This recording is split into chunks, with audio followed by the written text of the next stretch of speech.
Reflexiones jurídicas. Marcelino Combando.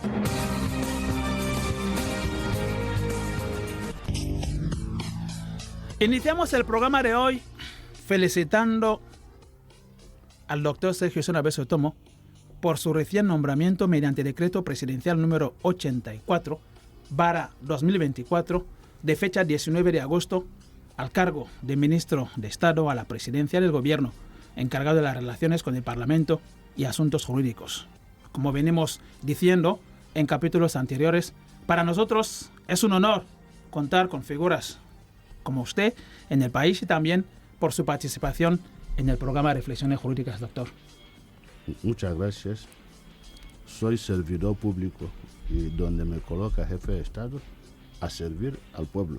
Muy bien, felicidades. Pues bien, hoy vamos a tocar este tema y conviene iniciar, como lo solemos decir, iniciar por una introducción para que podamos comprender lo que es el derecho internacional público del siglo XIX.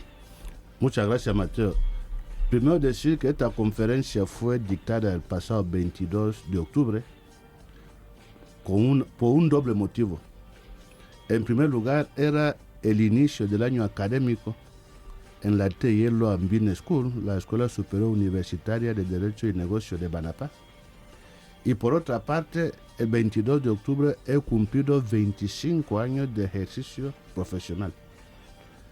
Y en esta ocasión hemos dictado una conferencia que va por título El Derecho Internacional Público Africano del siglo XIX, los tratados de protectorado y la creación del Estado en África al sur del Sahara. Esta conferencia se basa en las investigaciones de alrededor de un poco más de 30 años sobre los títulos jurídicos que dan la soberanía a Guinea Ecuatorial, sobre Corisco, Mbañe, Cocoteros y Conga. Son los trabajos que yo puse a disposición de la Comisión de Fronteras para ir a la Corte y defender la incuestionable soberanía de la República de Guinea Ecuatorial sobre Mbañe, Cocoteros y Conga. Porque parece que ese tema es tabú. Y ese tema no puede ser tabú porque es tema de interés nacional. Desde luego. Y todo el mundo debe saber que en la materia no se puede cuestionar la soberanía de Guinea sobre estas islas y sobre Corisco, como veremos. Por eso, con su permiso, voy a empezar con la introducción para saber realmente cuáles son los orígenes de la República de Guinea Ecuatorial. Doctor, vamos a recordar el segundo motivo, que era para su 25 vigésimo aniversario De ejercicio profesional sí, como abogado y jurista. Felicidades. Muchísimas gracias. 25 años es muchísima, hablamos de muchísima experiencia, muchísimo trabajo. Y sobre todo trabajo de investigación, Sí. como el que ahora voy a presentarles. Muchísimas gracias. El Adelante. tema de hoy es un tema que me es muy particular, porque al iniciar mis estudios de Derecho, elegí en los 2 primeros años como tema de especialización la historia del derecho y las instituciones de África. Porque tuve un profesor llamado Paul Ngom, si me ven hablar, si me ven reaccionar jurídicamente, a él dedico esta conferencia. Entonces voy a empezar con la introducción para que se sepa realmente qué ocurrió en el siglo XIX a nivel jurídico y qué títulos tiene la República de Guinea Ecuatorial sobre Mbañe, Cocoteros y Conga, que ya se expusieron con mis argumentos ante la Corte Internacional de Justicia. Se debe recurrir como mínimo a 3 disciplinas jurídicas para hablar de la creación de los actuales estados del África Sur del Sahara. El derecho constitucional, la historia del derecho y las instituciones y el derecho internacional público del siglo XIX. De una manera muy simple y cómoda, podemos definir el objeto del derecho constitucional en los siguientes términos. La tutela judicial de los fenómenos políticos, lo que significa lógicamente que la actividad política depende de la norma jurídica y ya no del placer o del capricho de los gobernantes. De esta visión resulta verdadero símbolo de una civilización, lo que se denomina Estado de Derecho, en contraposición al Estado déspota o al Estado policía. El imperio de la ley sustituye, en otros términos, a la dominación del hombre por el hombre. A diferencia del derecho constitucional, que es la tutela de los fenómenos políticos, el estudio de la historia del derecho y de las instituciones puede parecer raro en nuestra época, porque en todos los países el derecho conoce mutaciones aceleradas. En efecto, no se olvidan las tradiciones en la era de lo nuclear, de la informática y de las comunicaciones por satélite. El estudio de la historia del derecho y de las instituciones revela la profundidad abisal de las sociedades tradicionales y antiguas. Está nutrido de inmensos recursos para la estabilidad de las sociedades contemporáneas, cuyo derecho positivo solo funciona desgraciadamente como una suerte de maquillaje que oculta lo esencial de esas sociedades. De ese modo, un conocimiento conjunto de los sistemas jurídicos tradicionales y modernos es indispensable para el conocimiento de una auténtica ciencia del derecho. Los valores vehiculados por las sociedades tradicionales no son en nada infantiles o inferiores en relación con las nuestras, es decir, las de hoy. En realidad, conviene señalar que el estudio de las instituciones políticas y sociales de las antiguas civilizaciones no tiene por principal objeto satisfacer una curiosidad de erudito, y presenta para el jurista moderno un doble interés. En primer lugar, el de mostrar la forma en que aparecieron poco a poco los conceptos y los marcos institucionales que dominan todavía el mundo contemporáneo. Cada una de estas sociedades antiguas tuvo que hacer reinar el orden, garantizar la justicia, determinar la forma de los actos jurídicos privados, y lo hizo según diversas modalidades con más o menos éxito. Y como segundo interés, el estudio histórico de varias sociedades que permite comparaciones revela los vínculos que existen entre una sociedad y su derecho. Invita a reflexionar sobre las condiciones en las que nacieron estas instituciones y las normas, las razones de su éxito o de su fracaso. La tercera y última disciplina a la que se debe recurrir para el estudio de la creación del Estado en África al sur del Sahara es el derecho internacional público y el derecho internacional público del siglo XIX en África al sur del Sahara. Lo que hoy estamos mirando. Tradicionalmente, el derecho internacional público era definido como el conjunto de normas jurídicas que regían las relaciones interestatales. Presentado como el derecho de los estados o el derecho de las naciones, se distingue del derecho internacional privado, cuyo objeto es relativo a las relaciones internacionales de personas privadas nacionales de varios estados. Aunque sea internacional, esta rama, el derecho internacional privado, no pertenece al derecho interno, no pertenece al derecho público, sino al derecho interno. En efecto, las normas del derecho internacional privado son normas particulares de cada Estado. Esto no es el caso, evidentemente, del derecho internacional público, que es único, universal, porque va dirigido a una sola sociedad, la sociedad internacional. El derecho internacional público ha sido definido por varios autores modernos como el derecho que rige las relaciones internacionales, Philippe Manet, Roger Pinto, o incluso como el conjunto de normas aplicables a la comunidad internacional, Charles Rousseau. Hablando del derecho internacional público del siglo XIX en el África al sur del Sahara, este último se caracterizó por la desaparición progresiva del principio de igualdad y de reciprocidad en las relaciones entre estados europeos y africanos, en virtud de una concepción positivista del derecho internacional que excluía a la mayoría de los países africanos y asiáticos de la familia de las naciones, en nombre de criterios raciales y civilizacionales que establecían la superioridad de los europeos sobre los africanos y asiáticos.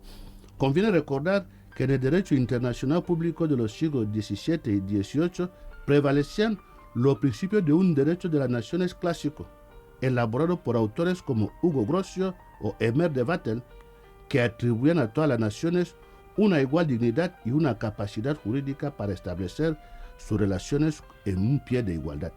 En realidad, y desde el siglo XVI, los trabajos del español Francisco de Vitoria defendieron la negación de la personalidad jurídica y permitieron descartar la aplicación del concepto de soberanía a sociedades como la de los indios de América, para justificar la conquista de sus territorios para hacer negocios.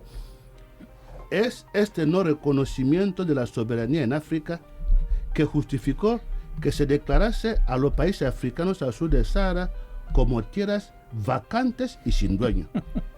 El primer europeo que pisaba tierra africana era el que la descubría, entre comillas, y tenía el derecho de apropiarse de esas nuevas tierras.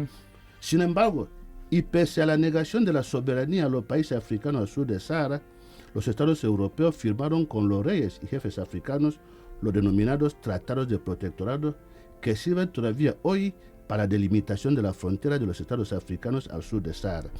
Y los territorios que componen parte de la actual República de Guinea Ecuatorial no fueron la excepción confirmatoria de la regla. En efecto, del primer tratado de protectorado firmado el 15 de marzo de 1843 entre el rey de Corisco y sus dependencias, Boncoro I, y el comisario regio, Juan José de Reina y Barry, en nombre de España, a los tratados de protectorado firmados por Manuel Iradier con los jefes FAN, el actual Estado de la República de Guinea Ecuatorial se creó en parte con los tratados de protectorado del derecho internacional público del siglo XIX del África Sur del Sahara. Los tratados de protectorado son importantes, como el que acabamos de citar, el tratado del 15 de marzo de 1843, firmado por el rey Boncoro I y Juan José de Lerena, que es el título que tiene Guinea sobre Mbañe, Cocoteros, Conga y Corisco. Pero más adelante ya lo desarrollaremos. Pese a su importancia para el conocimiento de los orígenes del actual Estado de la República de Guinea Ecuatorial, la cuestión de los tratados de protectorado no ha sido todavía objeto de ningún trabajo de investigación en la República de Guinea Ecuatorial. En efecto, no existe tesis doctoral, trabajo de fin de máster o de grado de licenciatura de profesionales de derecho ecuatoguineanos sobre los tratados de protectorado del derecho internacional público del siglo XIX del África al sur del Sahara.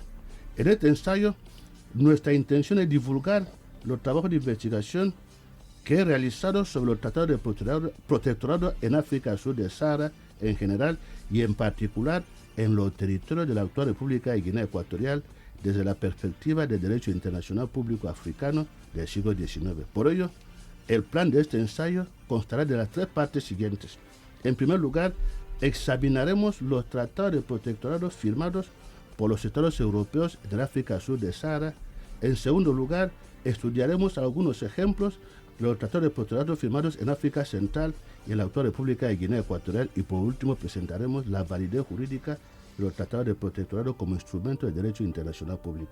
Con eso acabamos la introducción para que sepan hablar del origen de la Guinea Ecuatorial, hablar de los títulos que tiene Guinea, sobre todo estamos en el periodo anterior a 1900, pleno siglo XIX. Es el Tratado de Protectorado del 15 de marzo de 1843 que nos da la soberanía sobre Mbañe, Cocoteros, Conga y Corisco. Entonces, esto lo veremos, pero para empezar, vamos a hablar de los tratados de protectorado firmados por los estados europeos en África al sur del Sahara. En la introducción hemos escuchado algo, escuchado algo que me ha llamado la atención. En su momento ya se comentó. Los primeros europeos que llegaban a África descubrían, ¿no? Es una política europea. Cuando los ingleses llegaron a Estados Unidos, la primera ley adoptada fue la ley de tierras vacantes y sin dueños. No hemos encontrado a seres humanos en América. Por consiguiente, tenemos el derecho de acapararnos de sus tierras y de sus bienes. Esto es lo que se transpuso también a África. Por eso dicen que Cristóbal Colón... Habría que entender eso, ¿es verdad? ¿Cómo va a ser verdad? Ahí es donde lo que hay que entender, porque cuando llegan al continente africano, como si es que no hay nadie en África, la gente no vivía. Hicieron una ley, es una verdad, si cogen las leyes históricas, le dicen tierra vacante y sin dueño. Entendiendo el término vacante, pues que no hay nadie, un lugar no ocupado. Si usted entonces los africanos en ese momento no vivían. ¿Ha oído hablar de la controversia de Valladolid? No. Hubo una famosa controversia entre Bartolomé de las Casas y Luis Ginés de Sepúlveda, porque cuando empiezan a morir los indios en América, los misioneros se asustan. Intentan hacer comprender a los reyes de España que los indios de América son seres humanos, y dijeron que no eran seres humanos. Por eso hubo una famosa reunión llamada la controversia de Valladolid, donde el Papa montó una comisión para decidir si aquellos indios de América eran seres humanos. Controversia de Valladolid. Yeah. Y el debate fue tan intenso que hubo empate. Muchos decían que no eran seres humanos, Otros sí. no eran criaturas creadas por Dios, y otros decían que eran animales. Pero ¿cuál fue la solución por el Papa? El Papa dijo que no. Por su color se parecen un poco a nosotros. Pero aquí cerca hay gente que tiene una piel muy parecida al mono. Esto es lo que justificó el comercio de esclavos. Entonces, por eso ellos dicen que al no encontrar a seres humanos, Yeah. el primer europeo Simplemente que porque llega, no consideraban a esos como ellos seres humanos, es desde lo que luego. ¿Ya? Francisco de Vitoria, todos los juristas del siglo XVI, XVII en España decían que los indios no eran seres humanos. Esto está documentado. Lo mismo hicieron a llegar a África. Hemos ido a un continente donde no hay nadie, no hay seres humanos. Por eso el primer europeo que pisa suelo africano es el que descubre. ¿Quién es el primer guineano que descubrió España? Deberíamos saberlo. Ningún guineano. Bueno, el primero en viajar. El primer guineano que llegó a España descubrió un país donde no había gente. Es esa mentalidad la que tenemos que cambiar. Por eso hay que conocer lo que son los tratados de protectorado, porque son una contradicción. Al mismo tiempo que decían que eran tierra vacante y sin dueño, pero firmaban tratados que veremos después que fueron reconocidos por el acta final de la Conferencia de Berlín. De ahí viene la solidez de los títulos que tiene Guinea sobre Mbaye, Cocoteros y Congo. Muy bien, muy interesante. 333092260, Radio Nacional de Guinea Ecuatorial Malabo. Si usted está escuchando y quiere participar, por favor, no duden en marcar ese número 333092260 o participar vía WhatsApp 555-674219, doctor. Entonces vamos a continuar empezando después de la introducción, la primera parte, que es hablar de los tratados de protectorado firmados por los estados europeos en África Sur de Sahara. No solo existió el tratado con el rey Boncoro, sino todas las potencias coloniales. Los veremos: Inglaterra, Francia, Portugal, España, Italia. Todos firmaron tratados de protectorados con los reyes y jefes africanos, lo que significa que había verdaderos estados en África antes de la colonización. Objeto clásico del derecho internacional, el protectorado descansa en la disociación entre dos niveles de soberanía. La soberanía externa, que autoriza a una entidad estatal mantener relaciones con las demás entidades estatales, celebrar tratados o declarar la guerra, y la soberanía interna, por la que se ejerce la autoridad sobre los habitantes de dicha entidad. Establecer un protectorado consiste para una autoridad soberana en ser sustituida por otra en todo lo concerniente al ejercicio de su soberanía exterior y hacerse responsable de la defensa de sus fronteras y de su territorio, dejándola al mismo tiempo ejercer de forma autónoma las prerrogativas que le confiere su soberanía interna. La firma de los tratados de protectorado en África Sur de Sahara fue una contradicción con la doctrina europea del siglo XIX, según la cual no existían estados en África al sur de Sahara. Por otra parte, los sujetos intervinientes en los tratados de protectorado eran muy diferentes a los clásicos sujetos de derecho internacional público. Ahora, en el derecho internacional público moderno y en el europeo de la época, solo se reconoce como sujetos a los estados y a las organizaciones internacionales. Por consiguiente, si los europeos han firmado tratados es porque había estados en África. Desde luego, sí. Y vamos a ver que por parte de África eran los jefes y los reyes con autoridad los que firmaban los tratados de protectorado, pero en la parte europea eran los aventureros, los misioneros, los oficiales, solo para poner pie en África. Entonces vamos a ver ahora los tratados de protectorado. Los aventureros, ¿qué representaban? ¿Representaban algún estado? Manuel Iradier, por ejemplo, vino a Guinea, lo veremos después, para representar a una asociación de africanistas española, una asociación privada. Pero firmó tratados con jefes en el continente, pero después vendió esos tratados a España y España los aceptó. Los misioneros también hicieron el mismo papel, y los comerciantes. Lo que no puede ocurrir ahora en el siglo XXI, pero ocurría en el siglo XIX en África. Los tratados de protectorado, una contradicción con la doctrina oficial de la inexistencia de estados en África Sur de Sahara. Si se dice que no había estados en África Sur de Sahara y que todo se ha creado con la colonización, por qué se firmaron tratados, Desde por ejemplo, luego. con el rey Boncorno. Ya. Y esos tratados fueron validados, ratificados, tanto por España, Francia e Inglaterra, y fueron validados por los artículos 34 y 35 del acta final de la Conferencia de Berlín, como veremos. Desde el punto de vista del derecho internacional público del siglo XIX, los múltiples tratados celebrados por la confrontación colonial y las relaciones comerciales con entidades situadas fuera de Europa plantearon un problema de interpretación. Su existencia contradecía en efecto la doctrina, puesto que manifestaban la posibilidad de establecer relaciones con estas sociedades, lo que implicaba el reconocimiento de una persona jurídica de facto. Para Angie, los tratados que regían la apropiación territorial fuera de Europa hacían en realidad desaparecer las soberanías autóctonas en el momento en que adquirían una vicisitud sobre el papel, incorporándolas inmediatamente a una soberanía europea, la única legítima. Como en la negociación de cualquier tratado entre entidades soberanas, conviene estudiar la manifestación del consentimiento de los reyes y jefes africanos cuando no se oponían o se resistían a la pérdida de su soberanía. Porque es verdad que hubo jefes que firmaron, negociaron y otros que lucharon. Que se opusieron, Debemos ¿sí? conocer cuáles son las resistencias africanas a la colonización para que no se piense que fue un paseo para los europeos, lo que no es verdad. La manifestación del consentimiento de los reyes y jefes africanos.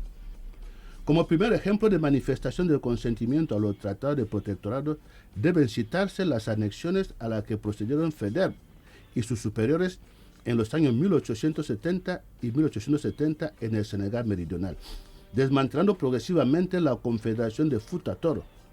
Esta región era a la vez una zona de actividades para los mercaderes de Saint-Louis, que deseaban abolir las costumbres y obtener la protección de su comercio. Una zona de tránsito obligado entre el Bajo y Alto Senegal y un estado teocrático musulmán. La población era muy sensible a la predicación de Layumar, que se oponía a la presencia francesa en el Alto Senegal, asediando al fuerte de Medina en 1857 antes de fundar más al este un imperio teocrático centrado en el río Níger.